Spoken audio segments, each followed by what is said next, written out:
Well, good morning. Good morning. And thank you for joining us. I'm Jim Ford, Secretary of Maryland Department of Transportation. And today, Larry Hogan and Howard County Executive Calvin Ball are here with us to celebrate the completion of the second two phases of this massive project to widen Maryland 32 here in Howard County. In fact, just driving here today, we're already experiencing the safety capacity environmental improvements that the men and women of MDOT-SHA have made to this road. Thanks to Governor Hogan's vision and leadership, MDOT-SHA has worked in partnership with Howard County to modernize this corridor. Governor Hogan has again delivered on his promise to invest in Maryland's infrastructure and bring proactive solutions to safety, transportation, and congestion issues. There's no better example than right here in Howard County on Maryland 32. Governor Hogan, it's my pleasure to invite you up here to say a few words about this terrific accomplishment. Well, good morning, everybody. Thank you, Secretary Ports. I want to thank County Executive Calvin Ball for being here and inviting us back to Howard County, along with former County Executive Alan Kittleman, who was instrumental in making this critical project a reality. We've got a great day ahead of us. I think we've got at least a dozen different stops to highlight some of the incredible progress that we've made, growing jobs, supporting small businesses, and rebuilding infrastructure all across the state. And I can think of no better way to kick off our day than by cutting the ribbon on this critical, long-awaited Route 32 widening project, which fulfills our commitment to address one of Howard County's top transportation priorities.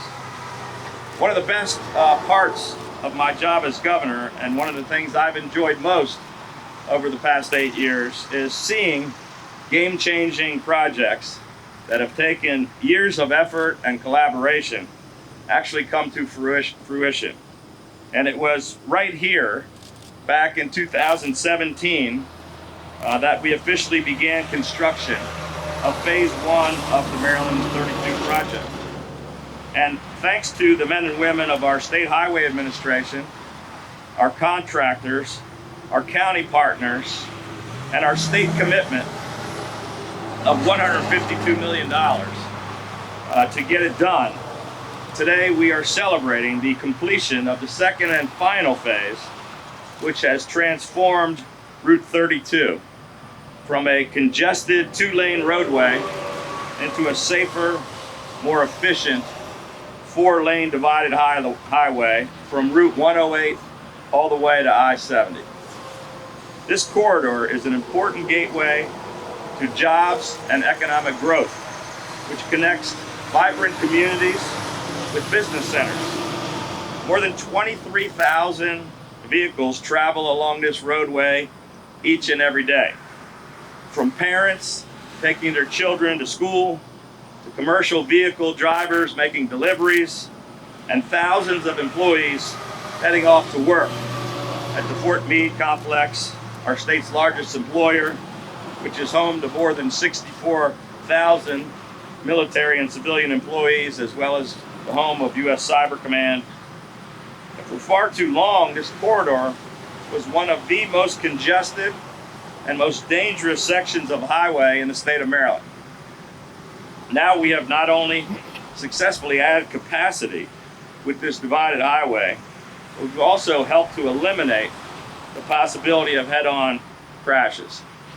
The completion of this project also includes the replacement of the Triadelphia Road Bridge to move one step closer to fulfilling our administration's pledge to repair or replace every single one of the 69 structurally deficient bridges which we inherited.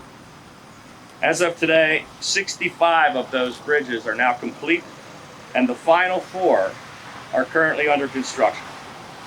And as we continue to balance congestion relief and safety with good stewardship of the environment, this project also included the placement of bioswales to help filter stormwater runoff before it enters the Chesapeake Bay watershed.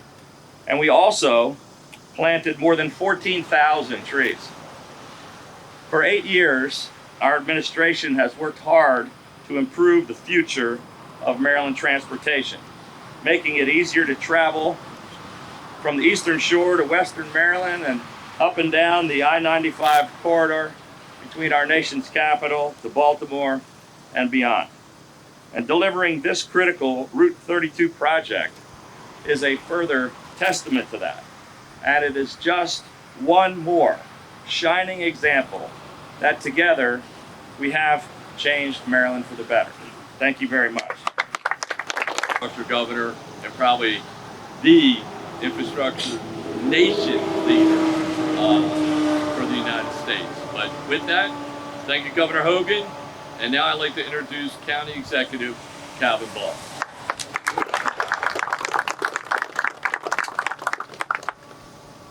Thank you so much, Mr. Secretary, and thank you all for being here this morning. This is a fantastic morning in Howard County. And as your county executive, one of my top priorities has been to ensure that all of our residents of all ages and abilities have safe, accessible, and reliable infrastructure. On the local level, we've made historic investments in our roadway infrastructure to ensure better tomorrow for all. Since taking office, we've invested nearly $32 million in county funding to resurface our roads, nearly double the amount invested during the previous 4-year period. We've also made record investments in our bike and pedestrian infrastructure, dedicating over $22 million in county funds to ensure that we advance toward our goal of having a true multimodal transportation network that accommodates walkers, bikers, and drivers alike. But to truly provide safe, accessible, and reliable infrastructure, our county can't do it alone. We need strong partnerships with our state leaders, and today's announcement is an example of what can happen when we have those strong partnerships. For so many Howard County residents, Maryland 32 is a daily junction to access schools, work, errand, and much more. And for many years, we've heard from our community about safety concerns and congestion issues along this stretch of highway. But by working together with Governor Hogan, Secretary Ports, and many others, we're here today to celebrate the completion of this critical project that will improve the safety for our road users, reduce congestion in this heavy commuter corridor, and accommodate economic growth around Route 32. We're grateful to the Governor and the Secretary for prioritizing Howard County's transportation needs and supporting these improvements over the span of more than 8 miles for our residents, businesses, and visitors. In addition to adding more lanes, replacing the Triadelphia Road Bridge, and adding access roads, this project included major reforestation and construction of bioswales, as the Governor mentioned, to filter and manage stormwater. And just like the Governor, I am so proud of the more than 14,000 trees that were planted. This project is just one example of our ongoing collaboration with the state to improve our county's infrastructure. We're working together to make Maryland 32 more multimodal by partnering to advance the 32 Alternative Bike Route project. Once completed, this project will offer a shared use path network along Ten Oaks Road, Guilford Road, and Maryland 108, extending our path network to businesses along 108 and across 32.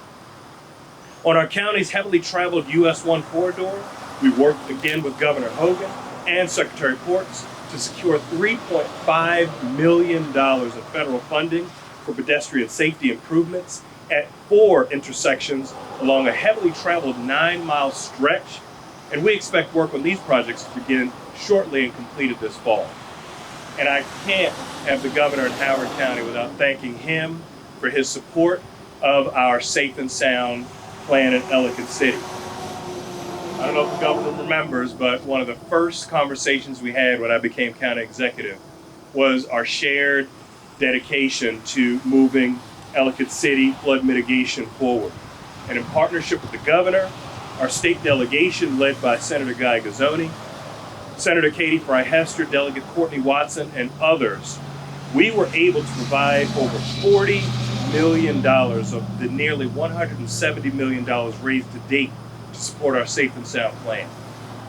This support has produced results with two of our 7 flood mitigation projects in construction and all but 1 project currently in the design phase. And we expect completion of our first Safe and Sound project early next year. Now, progress in our county's infrastructure requires partnership, and I want to thank the governor, Secretary Ports, the members of our Howard County delegation who have been resolute in their commitment to make critical investments needed to improve our county's infrastructure. Thank you. Thank you, County Executive Ball. And I'm going to invite Governor Hogan and County Executive over for the ribbon cutting. We're going to give the press a few minutes to set up. If you need to move your cameras, obviously you will. Your left, my right. Alrighty.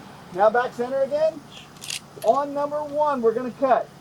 3, 2, 1. Yay!